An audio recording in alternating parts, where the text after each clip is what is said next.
ತಮಿಳು ರಾಜಕೀಯದಲ್ಲಿ ವಿಜಯ್ ತ್ರಿಷಾ ಸಂಚಲನ. ರಾಜಕೀಯ ಎಂಟ್ರಿಗೆ ಕಾದು ಕುಳಿತಿದ್ದ ನಟಿ ತ್ರಿಷಾಗೆ ಇದೀಗ ಶಾಕ್ ಎದುರಾಗಿದೆ.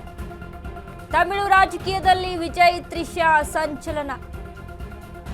ರಾಜಕೀಯ ಎಂಟ್ರಿಗೆ ಕಾದು ಕುಳಿತಿದ್ದಂತಹ ನಟಿ ತ್ರಿಷಾಗೆ ಶಾಕ್ ಎದುರಾಗಿದೆ. ಸ್ನೇಹಿತೆಯನ್ನೇ ಹೊರದೂಡಿದ್ರ ಸಿಎಂ ವಿಜಯ್. ರಾಜಕೀಯಕ್ಕೆ ಬರಲು ಉತ್ಸುಕರಾಗಿದ್ದ ನಟಿ ತ್ರಿಷಾ, ಆದರೆ ತ್ರಿಷಾರನ್ನು ರಾಜಕೀಯಕ್ಕೆ ತರಲು ವಿಜಯ್ ಹಿಂದೇಟು.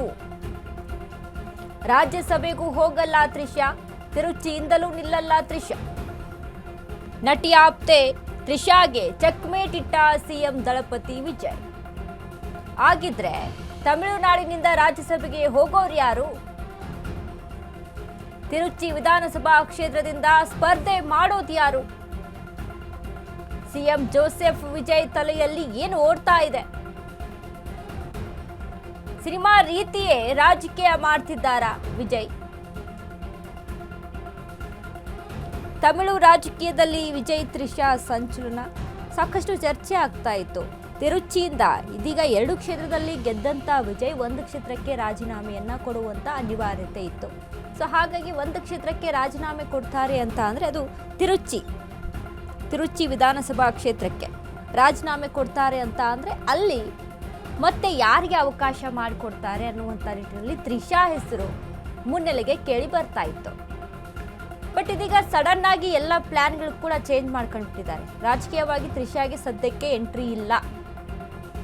ಯಾಕೆ ಈ ರೀತಿಯಾಗಿ ನಿರ್ಧಾರವನ್ನ ತೆಗೆದುಕೊಂಡಿದ್ದು? ತಮಿಳುನಾಡಿನ ರಾಜ್ಯಸಭೆಗೆ ಹೋಗೋರು ಯಾರು? ಹಾಗಾದ್ರೆ ಇನ್ನು ತಿರುಚಿಯಲ್ಲಿ ಸ್ಪರ್ಧೆ ಮಾಡೋರು ಯಾರು ಅನ್ನುವಂಥ ಪ್ರಶ್ನೆ ಮೂಡ್ತಾ ಇದೆ. ರಾಜ್ಯಸಭೆಗೂ ಹೋಗಲ್ಲ, ತಿರುಚಿಯಿಂದಲೂ ಸ್ಪರ್ಧೆ ಮಾಡಲ್ಲ ತ್ರಿಷಾ. ಈಗಾಗಲೇ ಗಮನಿಸಿದೀವಿ ನಾವು ತ್ರಿಷಾ ಮತ್ತು ವಿಜಯ್ ವಿಚಾರಕ್ಕೆ ಸಂಬಂಧಪಟ್ಟಂತೆ ಏನೆಲ್ಲ ಒಂದಿಷ್ಟು ವದಂತಿಗಳು, ಸುದ್ದಿಗಳು ಹರಿದಾಡ್ತಾ ಇದೆ. ಬಟ್ ಇಂಥ ಸಂದರ್ಭದಲ್ಲಿ ತ್ರಿಷಾ ವಿಚಾರಕ್ಕೆ ಸಂಬಂಧಪಟ್ಟಂತೆ ರಾಜಕೀಯವಾಗಿ ಎಂಟ್ರಿ ಕೊಡ್ತಾರೆ ಅನ್ನುವಂಥದ್ದು.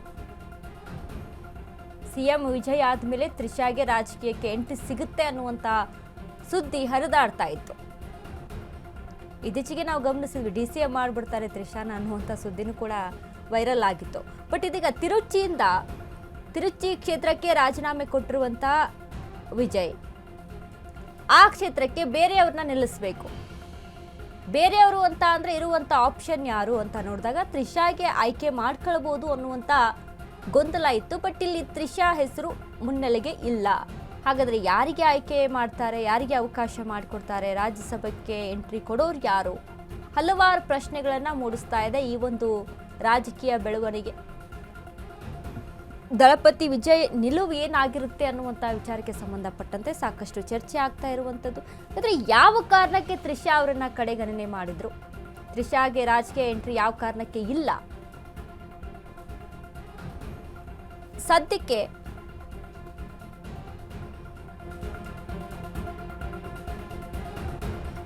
ರಾಜಕೀಯದ ಗಂಧಗಾಳಿ ಗೊತ್ತಿಲ್ಲದ ತ್ರಿಷಾರನ್ನ ಈಗ ತರೋದು ಸೂಕ್ತ ಅಲ್ಲ. ನಟಿ ತ್ರಿಷಾರನ್ನು ಸದ್ಯಕ್ಕೆ ರಾಜಕೀಯದಿಂದ ದೂರ ಇಡುವುದೇ ಉತ್ತಮ. ಈಗ ತ್ರಿಷಾರನ್ನ ರಾಜಕೀಯಕ್ಕೆ ಬಿಟ್ಕೊಂಡ್ರೆ ಬೇರೆ ಸಂದೇಶ ಹೋಗ್ಬೋದು. ಸಿಎಂ ದಳಪತಿ ವಿಜಯ್ ಸುದೀರ್ಘ ಅವಧಿಗೆ ರಾಜಕೀಯ ಮಾಡೋದಿದೆ. ಟಿವಿಕೆ ಸ್ಥಿತಿ ಇನ್ನಷ್ಟು ಉತ್ತಮಗೊಂಡಾಗ ತ್ರಿಷಾರನ್ನ ರಾಜಕೀಯಕ್ಕೆ ತರೋಣ ಅನ್ನುವಂಥ ಪ್ಲಾನಿಂಗ್ ಏನಾದರೂ ಇದೆಯಾ? ಸದ್ಯದ ಸನ್ನಿವೇಶದಲ್ಲಿ ತ್ರಿಷಾರನ್ನ ರಾಜಕೀಯಕ್ಕೆ ತರೋದು ಸೂಕ್ತ ಅಲ್ಲ. ಹೀಗಂತ ಭವಿಷ್ಯದ ದೃಷ್ಟಿಯಿಂದ ಲೆಕ್ಕಾಚಾರ ಹಾಕಿರುವ ಸಿಎಂ ದಳಪತಿ ವಿಜಯ್ ರಾಜ್ಯಸಭೆಗೆ ಕಾಂಗ್ರೆಸ್ನಲ್ಲಿರುವಂತಹ ತನ್ನ ಮಿತ್ರ ಪ್ರವೀಣ್ ಚಕ್ರವರ್ತಿ ಕಳಿಸಲು ಪ್ಲಾನ್ ಮಾಡ್ಕೊಂಡಿದ್ದಾರೆ. ಇದಕ್ಕೆ ಮಿತ್ರ ಪಕ್ಷಗಳಿಂದ ಆಕ್ಷೇಪ ವ್ಯಕ್ತವಾದಲ್ಲಿ ಬೇರೆ ಪ್ರಮುಖರನ್ನ ಕಳಿಸಲು ಪ್ಲಾನ್. ತಿರುಚಿ ಉಪಸಮರದಲ್ಲಿ ನಿವೃತ್ತ IAS ಸಹಾಯಂ ಕಣಕ್ಕಿಳಿಸಲು ವಿಜಯ್ ಪ್ಲಾನ್ ಅನ್ನು ರೂಪಿಸಿಕೊಂಡಿದ್ದಾರೆ. ತ್ರಿಷಾ ವಿಚಾರಕ್ಕೆ ಯಾಕೆ ಈ ನಿರ್ಧಾರವನ್ನು ತೆಗೆದುಕೊಂಡ್ರು ದಳಪತಿ ವಿಜಯ್ ಅಂತ ನೋಡಿದಾಗ ಸದ್ಯಕ್ಕೆ ರಾಜಕೀಯದ ಗಂಧಗಾಳಿ ಯಾವುದು ಕೂಡ ತ್ರಿಷಾಗೆ ಗೊತ್ತಿಲ್ಲ. ಇನ್ನು ಈಗ ಸದ್ಯದ ಪರಿಸ್ಥಿತಿಯಲ್ಲಿ ವಿಜಯ್ ಅವರಿಗೆ ಹೊಸ ಅನುಭವ ಇದು ರಾಜಕೀಯ ಎಂಟ್ರಿ. ಅವ್ರಿಗೆ ಸಾಕಷ್ಟು ಗೊಂದಲ ಇದೆ. ಏನು ಮಾಡಬೇಕು, ರಾಜಕೀಯವಾಗಿ ಮುನ್ನುಗ್ಗಬೇಕು ಅಂತ ಅಲ್ಲದ್ರೆ ತೆಗೆದುಕೊಳ್ಳುವಂಥ ನಿರ್ಧಾರಗಳು, ಮಾಡಬೇಕಾದಂಥ ಯೋಜನೆಗಳು ಏನೇನು ಇವೆಲ್ಲದರ ಕುರಿತಾಗಿ ಅವರಿಗೆ ಸಾಕಷ್ಟು ಗೊಂದಲ, ಕನ್ಫ್ಯೂಷನ್ಸ್ಗಳಿರುವಂಥದ್ದು. ಇಂಥ ಟೈಮ್ನಲ್ಲಿ ತ್ರಿಷಾರ್ನು ಸಹಿತ ರಾಜಕೀಯವಾಗಿ ಎಂಟ್ರಿ ತೆಗೆದುಕೊಳ್ಳೋದಕ್ಕೆ ಸೂಕ್ತವಾದಂಥ ಸಮಯ ಅಲ್ಲ. ಬೇರೆ ರೀತಿಯಾದಂಥ ಸಂದೇಶ ಹೋಗ್ಬೋದು. ಇನ್ನು ಅವರ ಪರ್ಸ್ನಲ್ ಲೈಫ್ಗೆ ಸಂಬಂಧಪಟ್ಟಂತೆ ಹಲವಾರು ಅವರ ಹೆಂಡತಿ ವಿಚಾರದಲ್ಲಿ ಒಂದಿಷ್ಟು ಗೊಂದಲಗಳಿದ್ದಾವೆ, ಡಿವೋರ್ಸ್ ಕೇಸ್ ವಿಚಾರದಲ್ಲಿ. ಸೊ ಸದ್ಯಕ್ಕೆ ತ್ರಿಷಾ ಹೆಸರು ಮುನ್ನೆಲೆಗೆ ಕೇಳಿ ಬರ್ತಾ ಇತ್ತು. ಇವೆಲ್ಲ ವದಂತಿಗಳಿಗೆ ಮತ್ತೆ ನಾವು ಎಡೆ ಮಾಡಿಕೊಟ್ಟಂತಾಗುತ್ತೆ ಅನ್ನುವಂಥ ಒಂದಿಷ್ಟು ವಿಷಯಗಳಿಂದ ತ್ರಿಷಾರನ್ನ ರಾಜಕೀಯದಿಂದ ದೂರ ಇಟ್ಟಿದ್ದಾರೆ.